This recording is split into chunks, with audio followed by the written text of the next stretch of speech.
And more importantly, why that also matters is one of the problems that we've had in information security to date is it's a less mature field than some of the things that Michael has been dealing with in the past.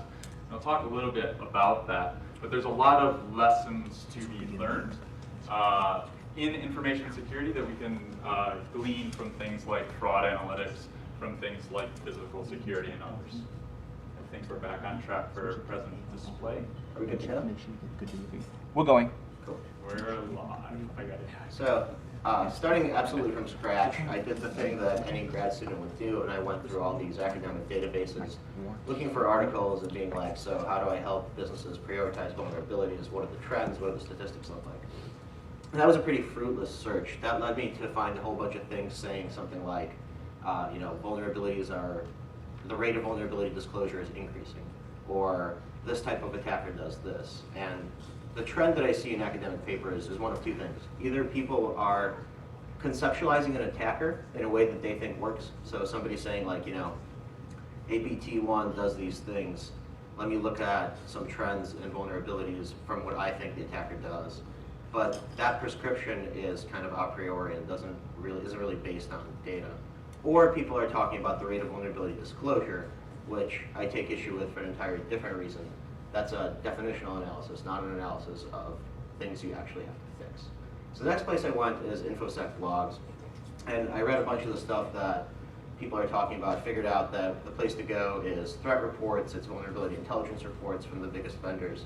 Of course, the problem with those is that those are specific to their customers, their customer demographics vary, like you can't nail down a population. I wasn't sure what to do with that, nor did I have the raw data itself. So I went to Twitter and started following a bunch of probably the people in this room to figure out what people are talking about.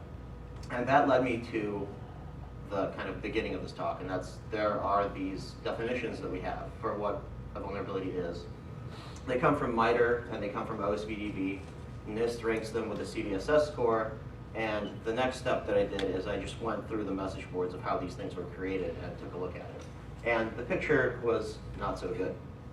I wrote a blog post a couple of months ago about data fundamentalism, and the idea is that data is created by humans, and the way that the things that we record, or the definitions that we create for this data, is creation, and these things have biases in them. But we often think that because we have, this percentage increase, that's a fact of the known world. Here are the problems with that. The first problem is that the vulnerability data that we have today is created by an organization that has limited resources. And so in order to push out all the vulns that come to them, they do a few things. They choose the things that are easiest to push out, because a 5-chain vulnerability that uses 8 CVEs is going to take a lot of time, and it's a lot easier to release 10 that take 10 seconds to write up or 10 minutes to write up. They prioritize vulnerabilities based on what they think matters. So some of these things actually do matter. Microsoft vulns always make it into the NVD definitions. Some of these things are things you would like to see but don't see. So maybe you're using a software that's not on their priority list, and so you don't get a lot of the vulnerabilities that are submitted exist, but MITRE or NVD might not rank them. And the next problem that I found, and you guys should go see the Jericho and Sushi Dude talk at Black Hat, and also Luca Olati, who is a guy from Italy who does a lot of this type of analysis, is that vulnerability statistics and the ways that we conceptualize trends generally are done from the definitional level. And I think this is the biggest problem that I found in information security, is that people take these definitions to be the same as instances of the actual vulnerabilities. And there's a big gap between the two. So if you look at the English dictionary, you would think that people don't use the word fuck a lot because it only comes up once. However, it's all over the place in actual usage. And that's actually the main flaw in what we're going to try to address today. It's that we're going to look at the usage of vulnerabilities, or the occurrences of them, rather than their particular definitions. And the type of analysis that we do has been done before. Luca Olati has done this, and that image is actually from his talk. And he looks at NVD, he looks at the definitions, and he tries to figure out, what can you say by looking at highly ranked CVSS definitions and like the Symantec threat reports. So 87% of the things being attacked are high scored, but so is like half of NVD. And that doesn't really tell you much if you're looking at the high scored things and trying to remediate them. That analysis is all good and fine. I think it's a lot better done when you look at actual vulnerabilities rather than definitions. So this is a few examples of the things that I found that are wrong. They come from, the highest of sources. Vulnerabilities have not declined 26% since 2006. I think that paper was in 2010. The rate of disclosure might have declined, and the rate of disclosure of definitions might have declined, but people are just as insecure as they were back then. And the total number of vulnerabilities is a really misleading statement. People don't actually have those numbers. The total number of vulnerabilities is something that we can one day hope to see 1% of. So we have some percent of that, and that's how we're going to structure the rest of this talk. All these things that are definitional don't really matter. What matters is actual vulnerabilities on actual systems. And of course, the definitions to define them should be there, but they're not what matters for statistics. So the framework that I talked about earlier comes out of a few places. I did a bunch of work in game theory, and when I started thinking about security first, I thought of San Francisco bicycle thieves, and I thought about counterterrorism. These things are, the attacker doesn't really have much cost. It's really hard to catch them. If there's a false positive or there's a false negative, that doesn't really matter to the attacker. There's a wide array of targets, and it's pretty profitable. It seems to be an analogous concept. So I took a look at the way that people do this right now. And these fields are really mature, like bike theft. People are pretty good at not getting their bikes stolen. Like the shim bet prevents 99% of terrorist attacks that are being planned. What do they do? And keep in mind, this is just one model. There are many models of, a game theoretic attacker-defender strategy. But this is the one we'll use, and many other ones can be used. I think this one's useful. So there are threat actors, and we all know about that. There's the script kiddie, there's APT1, there's different types of them. But what matters is that you constantly update your definitions of these things as a result of the other ones. Then there are possible strategies. The bike thieves, they can go after the $5,000 bikes, or they can steal a bunch of the ones that aren't locked up that cost $100. This is the vulnerability definition that people do analysis on. And that's wrong. There's a lot of other steps to it. You take the definitions and you look at actual ongoing attacks. So in this casino, those definitions of vulnerabilities would be something like, the people on our blacklist have previously done this. We need to prevent against it. But then we take a look at what's actually happening. And I skipped ahead too far, but that's okay. I take a look at what's actually happening, and they have cameras monitoring in real time. They're trying to figure out whether something's happening. So we have, SIEM networks that try to do that, but it's not correlated to those definitions. Then once you have that, once you have your threat actors, your definitions, and the actual attacks that are happening, you want to take a look at the system topology. And by this, I don't mean whether this laptop is connected to this network. What I mean rather is which vulnerabilities are on which assets, not the definitions of those vulnerabilities. That's something that we have a lot of experience with at BSidesLV. And you want to update those actors, those possible tactical strategies, and those actual attacks based on where you fail. So everybody looks at the DBIR at, like once a year or twice a year and decides that these are the things that matter. But in reality, you want to be looking at successful breaches that are happening in real time, much like you don't want to be looking at the definitions of, like SQL injection is 8% of known breaches. You want to be looking at, in the past week, we've seen 20 SQL injections, and we have a couple of them on our assets. So in counterterrorism, they do this pretty well. I think that analogy is really clear. They've been doing it for about 50 years. They have things that fit into these categories pretty well, and they have these processes that update each other. Most importantly, what they have is they have successful attacks, and that's how they've learned most of their things. They also, unlike us, have close calls and near misses. So that allows them to know kind of the in-between probabilities. So if an attack is a near miss, you know that that vulnerability is going to be targeted, and people haven't been breached on it, but maybe you'll be the first one to be breached on it because it's been a near miss for the past half a year and it's gotten more advanced. The most simple analogy of this framework is in sports. People do scouting reports to figure out opposing teams and players. They look at game tape to realize possible strategies. Can that kid actually dunk or not? Then they look at gameplay and they figure out, like, oh crap, that little kid on the bench is really good and he can shoot a three like none other. And based on that, they update their roster. They think, like, we should defend against these people. You need to be running faster. You should jump higher, so train your jumping because you can't defend that kid that's dunking. And the point that I want to drive home here is that sports teams learn a lot from losing. You hear like motivational speeches in every movie about them doing this. They learn from losing because this allows them to update what other teams can do against them and how they're performing. It's a measure of your performance, and it's also a measure of those threat actors and potential actions. What's missing from the slide is actually that they also learn a lot from near misses. So when the Bulls lose to the Miami Heat by 2, or win against the Miami Heat by 2 points, that's not a win. That's a near miss. And what that means is that you need to update your strategies in order to make that point differential higher so that you're actually safe. And this is something we fail to do in security often. So what does InfoSec actually look like?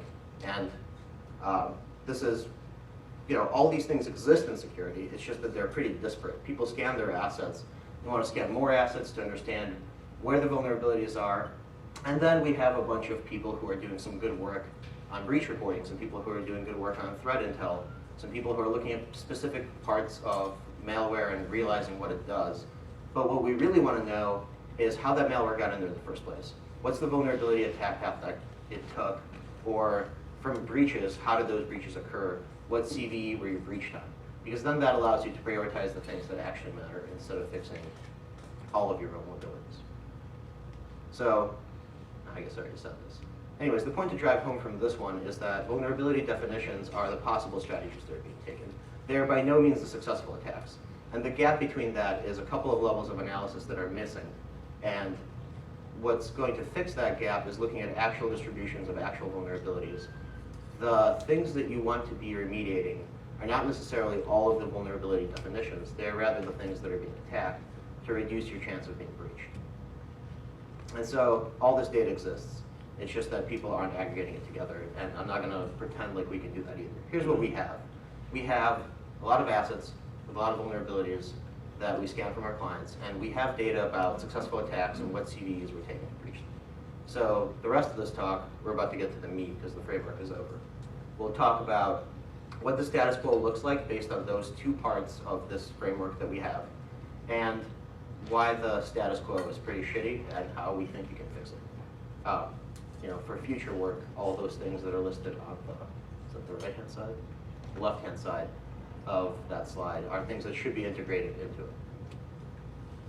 Here's what we have.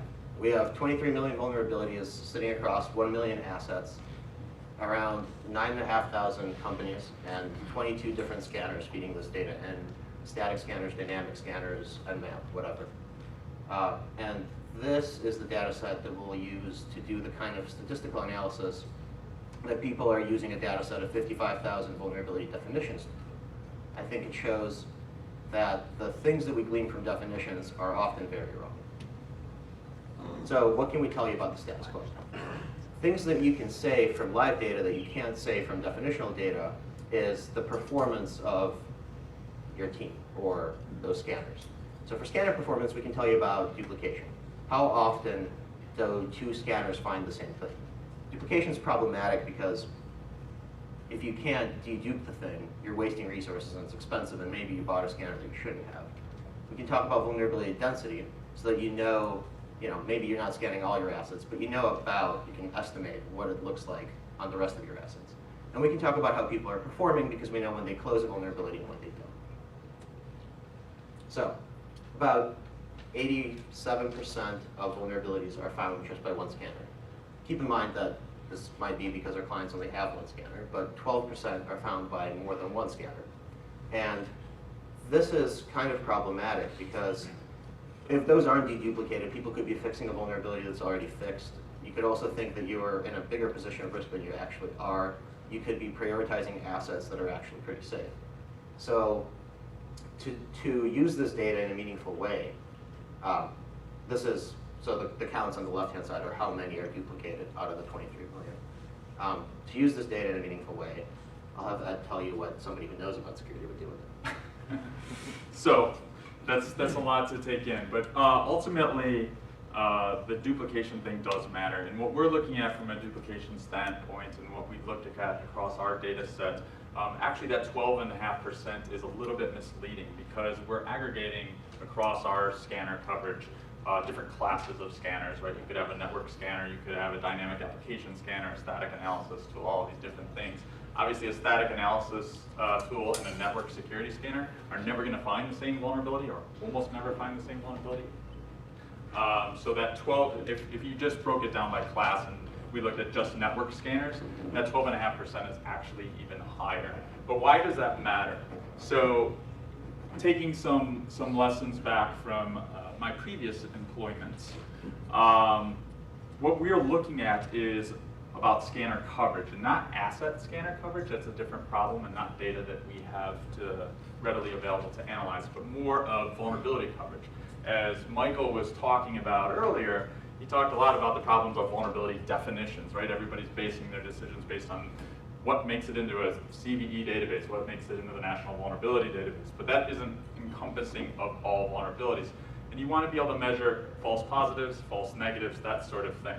And you can do that by having these multiple scanners. But what we did basically determine by looking at this data, or what I see when I'm looking at this chart, is essentially you get to the point where the lack of return diminishes greatly after 2 scanners. So if you've got 2 network security scanners, maybe one's external, maybe one's internal, maybe they're both in the same location, whatever, you're going to get good coverage in terms of finding at least vulnerability definitions or being able to detect those. But once you get into 3, 4 of the same type of class, it becomes much more expense than it's really worthwhile. But another piece to consider here is vulnerability density.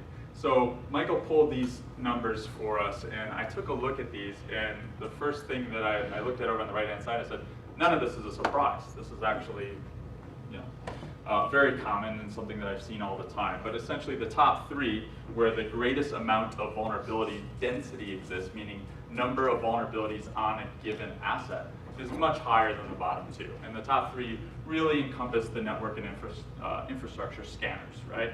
Versus the file-based stuff, which is all static analysis tools, your Fortifys, Vericodes, and then URL, which is your dynamic application scanners. It goes way down the list. But there are some things here that are really interesting from a remediation standpoint. First of all, if you can do duplication or deduplication between a file and a URL, meaning if I can take a static analysis tool and I can take a dynamic application scanner and I can correlate some of those results together, you tend to get a lot more false positives with the static analysis tools. You tend to get a lot more false negatives in general with the dynamic application scanner. Between combining the 2 of those together, sometimes you can weed out false positives and false negatives. The other thing is more about remediation. So maybe my vulnerability density is much, much greater when it comes to the infrastructure side of the house, but remediation tends to also be much easier. Sorry, go ahead. Yeah, so that was kind of what we can glean about the status quo of the networks that we have scanned and the data that we have. What's more interesting for us to figure out is how are people doing at remediation.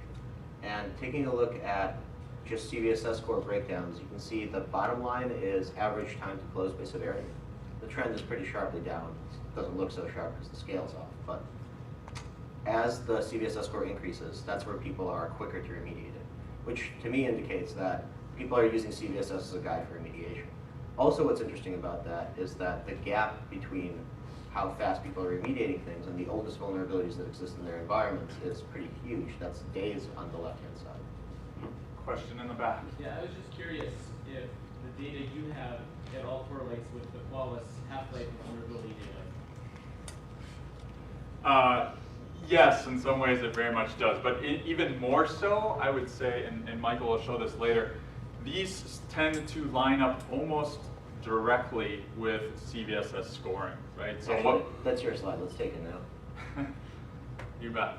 So when you take a look at the data and the 2 charts that Michael was showing earlier, one is essentially the oldest vulnerabilities within your system. The other is more on the average rate of closure in terms of number of days. And then the bottom is the distribution essentially of taking the National Vulnerability Database and taking all of their CVSS scores and seeing where they fall. And the curve on the bottom and the curve on the very top are almost identical, meaning people are very much making their decisions around remediation based on CVSS. Now that is going to be problematic, which Michael will talk about in a minute as to why, but it turns out to not be a surprise. So I follow people in this room on Twitter, and I realize that most of us can bash on CVSS all we like, and it's not a good guide for remediation. But what's more interesting to me is how can we actually prove that CVSS isn't working? And so that's why we talked about this entire framework in the first place. This is kind of the meat of the thing and the stuff that really matters. We have 1.5 million vulnerabilities related to live breaches recorded over the past 2 months. This comes from the Open Threat Exchange. And first, let's talk about what's missing here, because I'm going to lay down some revelations. But what's missing here are two things. The first is the impact of those breaches. We don't know whether somebody breached a vulnerability and nothing happened as a result. So that probably occurs in most of these, but it's still important to know that you've been breached on it because chains occur, because being breached in the first place is what you're trying to remediate. And the second thing that's missing is the intermediary step. We don't know, this is 1.5 million breaches, but if that's 1.5 million breaches out of 2 million attacks, this changes the probabilities of you being breached on a vulnerability. If it's out of 50 million attacks, that changes it as well. But we don't have the data, so let's not look at it. Here's the best analogy to what the rest of this talk will be like. Think of it as a pre-flop for a Texas Hold'em hand. We know that you've got 2 cards. We know the probability of you winning with those 2 cards, and that's about it. We don't know what's going to happen on the turn. We don't know how other players will react. But we know that in order to win, you need some good cards, and we know what those cards look like. And just to add to that, this is breach data in terms of successful exploits. Another caveat that we don't know is we don't know impact, right? So we don't know that this was a chain of 1 of 5 vulnerabilities, of which the first one was successfully exploited and the last 4 were not. We don't know if this was something that ultimately ended up in a very large-scale breach, or it was dropping malware on a lunch server. We have no concept of that whatsoever. Right. Let's actually get it all off our chests. The other thing that you need to keep in mind is that these breaches come from a data set that is disparate from the vulnerability data set. So it's not like these are breaches that happen to our customers. These are just breaches happening. And the population sizes of the population sets are just different. So you can make many arguments about but no, this population is different from this one, and your correlation doesn't matter.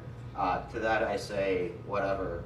This is all the data we have, and when you're reaching the tens of millions, you might as well take a look at it because it probably needs it. So let's talk about CVSS and remediation and why it actually sucks. If you look at the oldest breach vulnerability by severity and you take a look at CVSS, the trend looks pretty sweet, right? The 9s and 10s or less because people are remediating those. But if you look at the oldest breached vulnerability by CVSS, the graph is just crazy and makes no sense, right? The 4s and 5s are getting breached, and those things are 3 years old, and you probably aren't paying any attention to them anymore, but you should be, because those 4s and 5s are how people are getting into your systems. There's a huge dip around 6, even though there's a whole lot of 6s in NVD, and yeah, there are some 9 and 10s, okay, yeah. The things that really matter, they can flag in NVD. So what this tells you is the way that we conceptualize the whole set of vulnerabilities that we have and rank them by CVSS only matters in so much as breaches are occurring in them. And the linear progression from 1 to 10 of CVSS just does not exist when you look at breaches. What does exist is that the counts of the 9 and the 10s are really high. And that's probably because, I don't know much about how you actually exploit something. But I'm guessing that the exploits that people are firing off on their botnets are the ones that are 9 and 10 CVSS things. And that's actually why they're getting scored 9 and 10s, because somebody saw it in the wild, or it's not a proof of concept, it's an actual exploit. That said, there are still 25,000 4s that were breached on that we should care about. So the rest of this talk, I'm going to talk about probabilities. And they don't mean anything when you have 2 different populations. But in terms of rank ordering things, you can use it as kind of a guide. So CVSS, how good is it? If you look at a random vulnerability, just throw a dart at all the vulnerabilities in your network. And by that I mean throw a dart at 23 million vulnerabilities that we're looking at. The probability that one of those has had a breach occur in the past 2 months is 1.98%. So I apologize for the precision. The precision matters in terms of just comparing it to other things. It actually means nothing. So say 2%. That's if you were just trying to patch everything to remediate everything, and you felt really good about getting 10 vulns solved in the past week, the chance that you're actually preventing a breach for each one of those is 2%. But we use CVSS. We know which ones are important. here's what it looks like if you only look at the population sets of CVSS breakdowns. If you're looking at CVSS 10, you're doing okay. 3.48% chance, so about twice as good as throwing a dart at a board. If you're looking at CVSS 9, and this is misleading because I did a group by and rounded it off, it's actually, at CVSS 9.5, you're doing better than random. At CVSS 9, no longer. And if you look lower, using CVSS as a guide is worse than just randomly picking vulnerabilities to remediate. So it's really sweet to bash on CVSS, and now we actually have some proof that it doesn't work. It should really just be a 10 or a nothing at this point.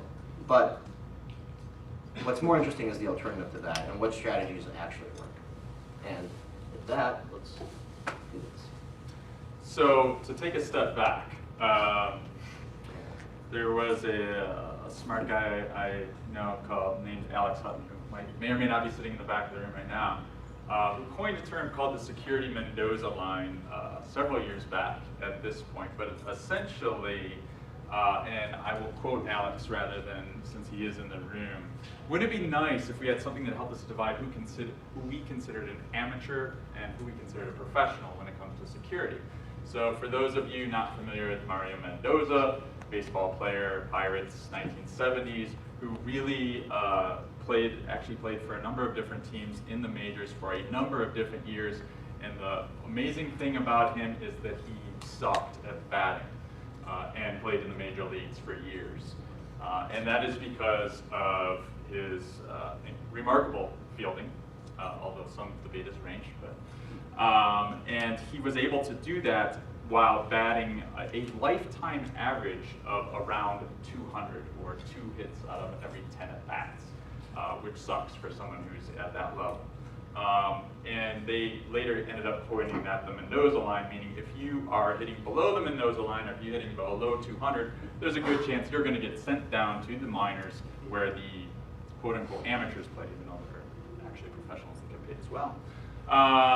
So the security Mendoza line was, where is this, and Alex, feel free to correct me since you're actually in the room here. But essentially, where is that line in security? Where can we state that we are professionals versus amateurs? What is the baseline that we need to be doing as security professionals? Later, Josh Corman comes along and expands on that a bit in something called H.D. Moore's Law, which I'm not sure who's familiar with H.D. Moore's Law. Obviously, probably everyone in the room is familiar with Moore's Law. I'm also going to assume everybody in the room probably knows who H.D. Moore is, co-founder of Metasploit.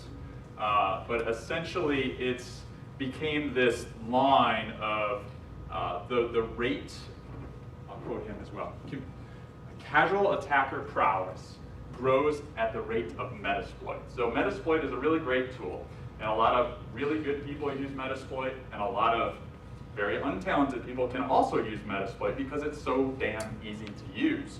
And there's these Metasploit modules in here, which are just exploit modules, which essentially mean that you can point, click, and shoot and attack and exploit a particular vulnerability. It's become easy. It's become table stakes, really, for us as security professionals of that line that we need to protect against. Do we have vulnerabilities that are in the Metasploit framework? The chances are, of an organization of any size at all, the answer is yes. And it's actually, while this is a very basic premise that you need to be able to protect against your lowest attacker, it's much, much harder to do in the real world. So think about that policy for remediation instead of CVSS as a policy. It tells you that there are certain types of attacks that you should be remediating, and it fits really nicely into the framework that we started this with. It tells you what types of attackers you have, what you should be protecting against, and the baseline is script kiddies. It also tells you what types of attacks they actually undertake, so what CVEs are in Metasploit. It tells you what's happening out there, which ones are being breached via Metasploit, and that allows you to do prioritization. So this one is kind of the money slide, and it tells you how much better a policy of remediating Metasploits and exploits does than a CVSS 10 policy, which is the only thing that does better than random in CVSS in the first place. So if you're looking at exploit DB and you take a look at all the exploits in there, and you at random pick a vulnerability that's an exploit DB, and you remediate that one, the chances are that, the chance is 12% about that you're fixing something that somebody has been breached on in the past 2 months. If you take a look at Metasploit, that chance goes up to 25%, is that right? Yeah, 25. And if you look at the intersection of the two, which ends up being 697 CVE identifiers, and you pick one of those at random that's on your network, you have about a 30% chance of fixing something that somebody's been breached on. That is 10 times better than the best that CVSS can do. And that is about 15 times better than picking one at random. So the next time that somebody tells you you need to fix a vulnerability, you need to decide which one. If you're picking one at random, it's 2%. If you're picking a CVSS 10, it's like 3%. But if you just look around Metasploit and see that you have one, 30% chance you'll be breached on it in the next couple of months. That's it. And with that, we'll take questions.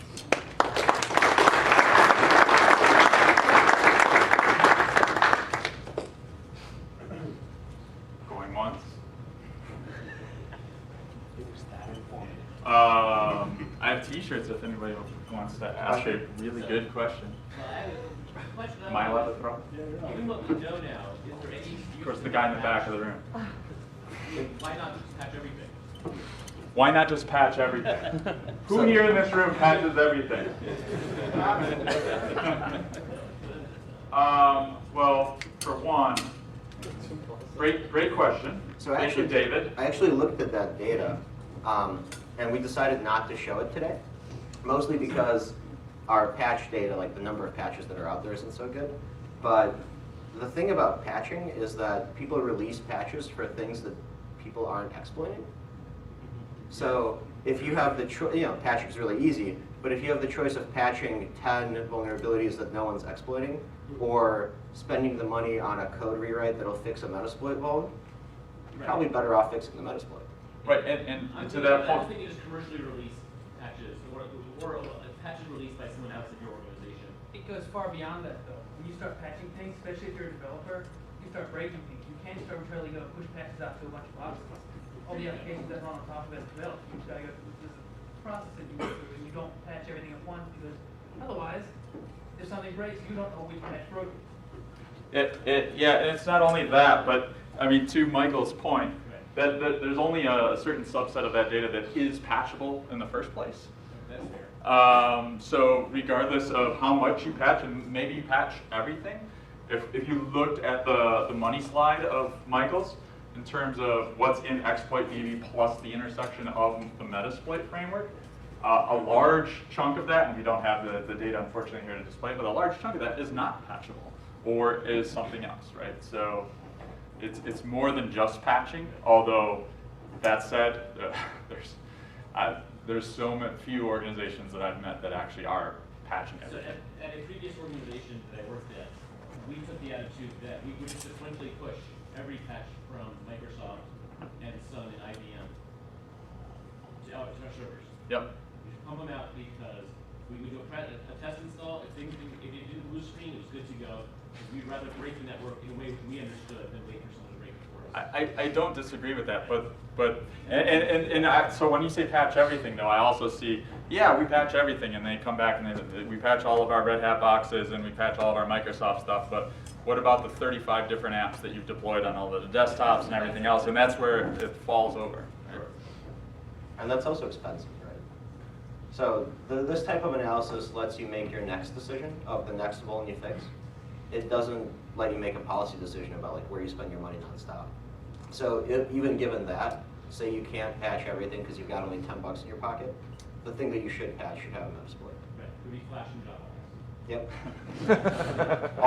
Also, we didn't include that trending data, but Flash and Java is definitely part of that. That's all it is.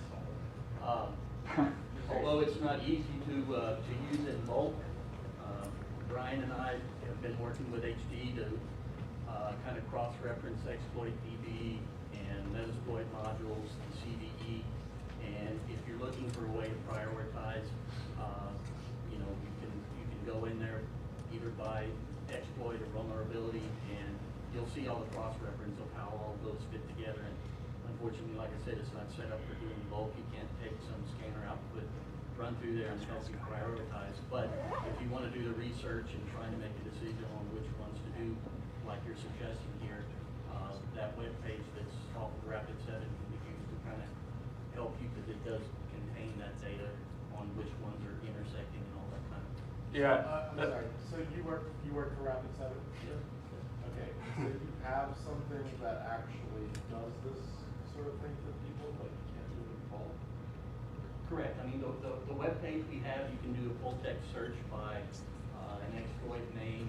You search for Java, it'll dump out all the Java exploits, all the vulnerabilities, the exploits that might take care of those, and you can get that information there. You know, it's updated once a day. Every Metasploit build, every Nexpose build pulls the CVE and the exploit DB every day, and it's updated every morning. So an important point here is, yes, this is great in the fact that it's way better than this, but this is still only less than 30%, right? So that means we are still underwater and running on a treadmill that's going much faster than us. We didn't talk too much about the rate of discovery versus the rate of close, but it's not a pretty picture. But also the attack data that we've analyzed over the last 2 months.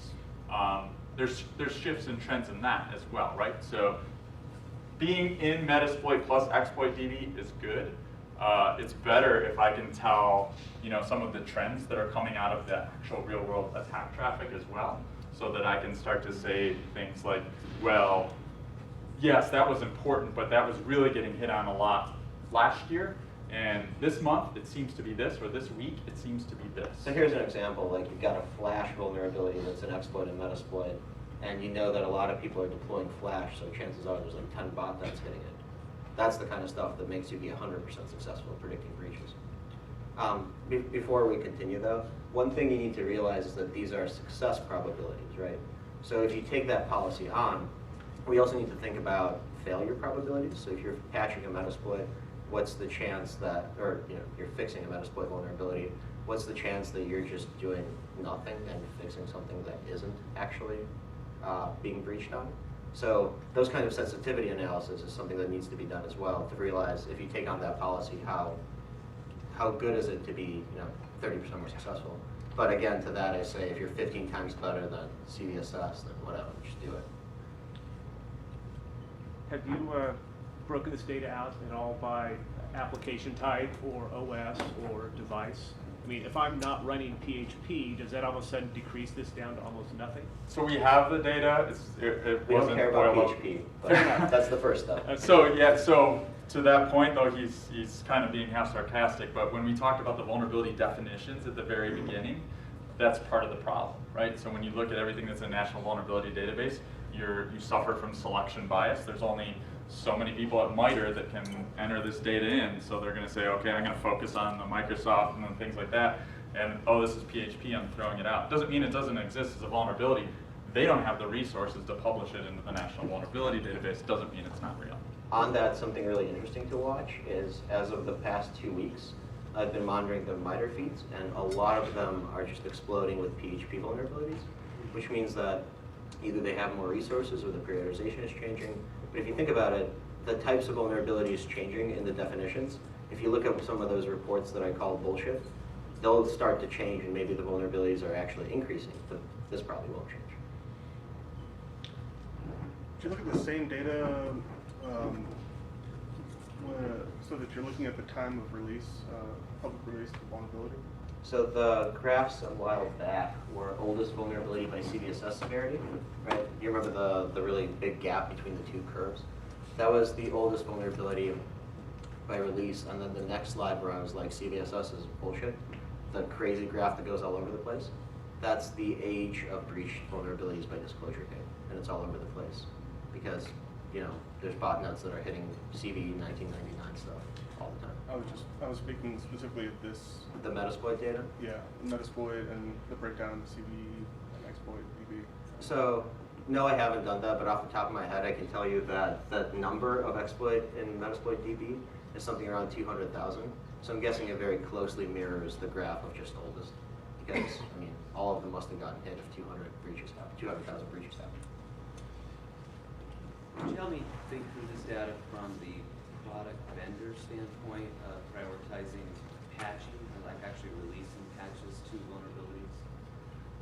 How this data would maybe skew our prioritization versus just using CVSS and the temporal score? That's a very good question.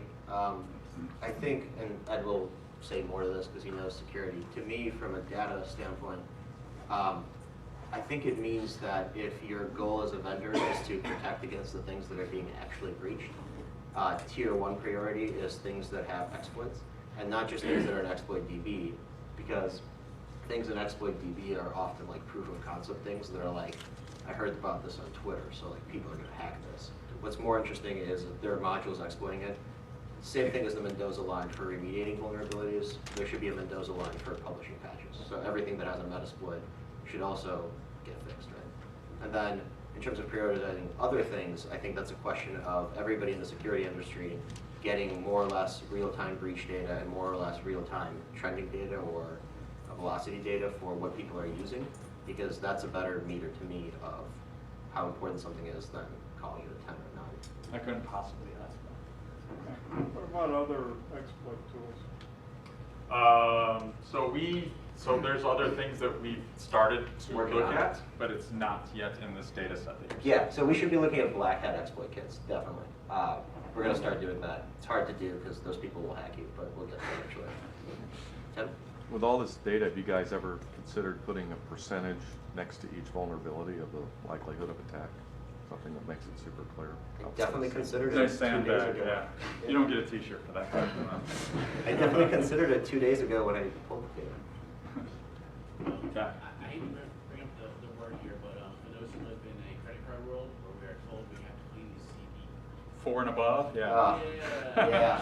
Have y'all had discussions? Which, by the way, if you look at the distribution, is pretty much almost every CVE. But go ahead. Yeah. Have you started discussions with the council or anyone else to really help get that a little better? Yeah, we haven't yet. We're just now starting to publish some of this data and dig into it, but would more than happy to That's a talk very to good point. PCI Mr. is- Russo and others. I'd love to talk with them when you. Absolutely. PCI is essentially telling you just like fix everything from our perspective. Just like your auditors, your counsel's never gonna change, right? Because what happens when they say, no, it's cool, just fix this, and when somebody gets exploited by something less, then they've got black. Then they've got the work. Then there's they have new versions coming out. You can always participate and at least try it instead of just complaining. Sorry, not to make this a PCI discussion. But. But you should be able to talk to your bank, to your QSA about your risk management and your vulnerability patch management. I don't know about talking about it. I just know they say in the standards to see. They use an example, so you should be able to do something like this and still satisfy PCI. Oh, sure, but at the end of the day, right? Let me give you a At the end of the t-shirt, day, you know you brought it. at the end of the day, the forensic analyst that you're gonna have to pay for so that they can prove that you are not compliant. Because who's been breached and actually been found compliant? Nobody, right? You're gonna get screwed either way.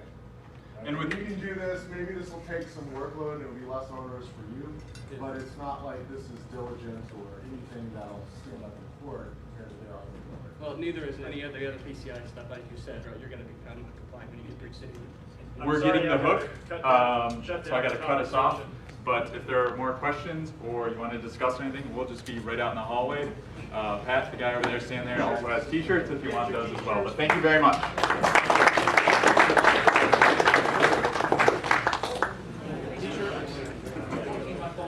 Towel.